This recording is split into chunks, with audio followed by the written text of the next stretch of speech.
আমাকে তাপড়ানো শুরু করছে। এত পরিমাণ আমাকে তাপড়াইছে, আমার মাথাটা পুরা বলের মতো তাপড়াইছে। এভাবে 20 থেকে 30 মিনিট হবে আমাকে তাপড়াইছে। মানে উনি বলে যে এই কান্না করবে না, কান্না করলে আবার মাইর দিব, আবার তোকে ফিনিশ করে দিব, তোকে ফিনিশ করলে আমার কিছুই হবে না। নির্যাতনের বিষয়টা ঘটেছিল 2 তারিখ, মেবি 2টার দিকে। ওনার বাচ্চার খাবার নিয়ে ঘটনাটা ঘটেছিল। বাজারের লিস্ট লিখতেছি, বাচ্চা 2 ঘন্টার পর পর খাবার দিতে হয়। তাহলে আমি বাচ্চাকে খাবারটা খাওয়াইছি, 2 ঘন্টা হয় নাই, আর 20 মিনিট বাকি আছে। তখন বাচ্চা কান্না করতেছে।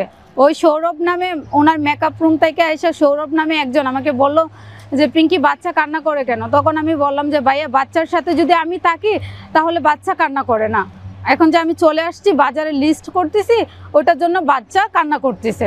তো বলছে যে ঠিক আছে তুমি বাচ্চার কাছে যাও। তা বাচ্চার কাছে আমি গেলাম। তারপরে উনি আবার গেল রুমে গিয়ে বলতেছে যে পিঙ্কি বাচ্চাকে একটু সলিড খাবার দিতে। আমি বলছি ভাইয়া বাচ্চাকে তো সলিড খাবার দেওয়া হয়েছে, 2 ঘন্টা হয় নাই, 2 ঘন্টা পর পর খাবারটা দিতে হয়, তাহলে 2 ঘন্টা হলে তারপরে আবার আমি সলিড খাবার দিব। তারপরে বলছি যে আমি একটু দুধ দিচ্ছি। দুধ দেওয়ার কথা শুনে উনি মেকআপ রুম থেকে বকাবকি করে আসতেছে। আসার পরে রুমে আসছে, আমাকে বলতেছে এই তোকে কে বলছে দুধ দিতে, দুধ কি দিয়ে বানাচ্ছস? পরে আমি বললাম যে অ্যাকাউন্টস ঠান্ডা পানি, আর এইভাবে মানে কৌশলগুলো আমি দেখাইলাম যে কিভাবে বানাইতে হয়। দেখানোর পরে বলে যে কোথায় থেকে পানি নিছ? পরে আমি বললাম যে ফ্রেশ পানি থেকে, ওইখান থেকে পানি নিয়ে আমি বানাচ্ছি। দিয়া মানে গালিগালাজ শুরু করে আমাকে তাপড়ানো শুরু করছে। সৌরভ পাশে দাঁড়ানো ছিল, কিন্তু উনিও একটু মানে করে না। এত পরিমাণ আমাকে তাপড়াইছে, আমার মাথাটা পুরা বলের মতো তাপড়াইছে। এভাবে 20 থেকে 30 মিনিট হবে আমাকে তাপড়াইছে। তখন আমার অবস্থা অনেক খারাপ হয়ে যায়। মানে উনি তাপড়ায় উনার মেকআপ রুমে চলে যায়। আবার যখন আমি কথা বলতে পারি না, উনার আরও মেয়েরা ছিল, আমার চোখ নাক মুখ ফুলে গেছে, তখন উনার মেয়েরা মানে আমাকে বরফ দিয়ে মানে করতেছিল। তখন সেন্সলেস যখন হয়ে যায়, আমার অবস্থা অনেক খারাপ হয়ে যায়, শরীর কাঁপতেছে। ওনার মেয়েরা মানে ডাকে ওনাকে ডাকলে উনি আসে। আসার পরে সৌরভও আসে। উনি বলে আমি নাকি অ্যাক্টিং করতেছি, মায়েরকে আমি নাকি অ্যাক্টিং করতেছি। অ্যাক্টিং করাতে মানে উনি বলে যে এই কান্না করবে না, কান্না করলে আবার মাইর দিব, আবার তোকে ফিনিশ করে দিব, তোকে ফিনিশ করলে আমার কিছুই হবে না, গুম করে দিব, কিছুই হবে না, তোকে মারলে আমার কিছুই হবে না। ওই সৌরভ যেহেতু পরবার মারার পরে উনি একটু ফিরাইতে যায়, উনিও বলতেছে দেখো ওর হাত পা কাঁপতেছে, তুমি এইভাবে ওকে মাইরো না। তারপরে উনি এইভাবে করে মানে আমাকে বরফ দিয়ে মাথায় পানি দিয়ে শুয়ে রাখছে। 1 ঘন্টার মতো প্রায় আমি সেন্সলেস ছিলাম, শুয়ে ছিলাম। তারপরে হঠাৎ করে আমার একটু জ্ঞান আসে। জ্ঞান আসার পরেও আমি কথা বলতে পারি নাই। ওনার কাজের মেয়েটার সাথে আমি উঁ করে কথা বলতেছিলাম। উঁ করে কথা বলাতে উনিও কথা বুঝে নাই। মানে আমি লিখে বলতেছিলাম যে আমার মার কাছে পাঠিয়ে দাও আমাকে। আমি বলছি, এটাও বলছি যে লিখে যে আমাকে কাদেরের কাছে পাঠান, কাদেরকে বলেন নিয়ে যাওয়ার জন্য। তাও মানে ওনারা বলতেছে যে না আপুকে বলতে পারবে না, ওনারাও আপুকে ভয় পাও। তারপরে এভাবে গেল। পরে হঠাৎ একটু পরে মানে আধা ঘন্টা মেবি কি 2 ঘন্টা হবে এরকম পরে আমি একটু কথা বলতে পারি।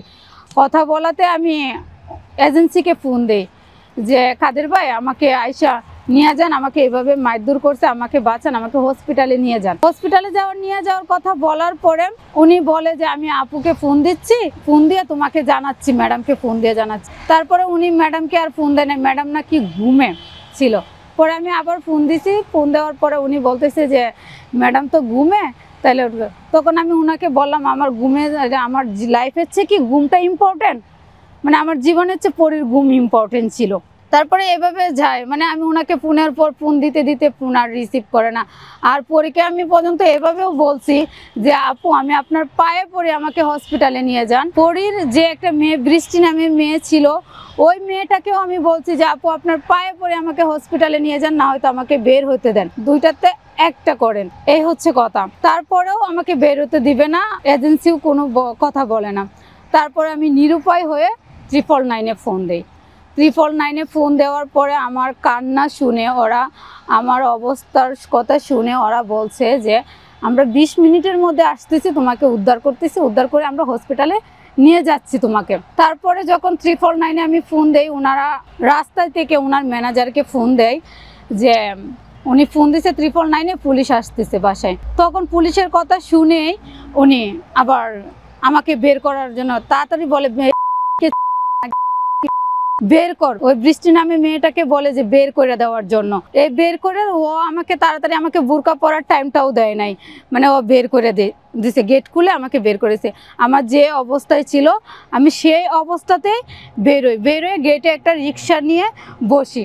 যখন পুলিশ এসে আমার চেহারার অবস্থা দেখে, যে ফেসের অবস্থা, যে চোখ ফুলে আছে, মুখ ফুলে আছে, তখন ওটার একটা ছবি তুলে তখন আমাকে বলে যে তুমি একা যেতে পারবা রিক্সা দিয়ে? তখন আমি বলছি যে হ্যাঁ যেতে পারবো।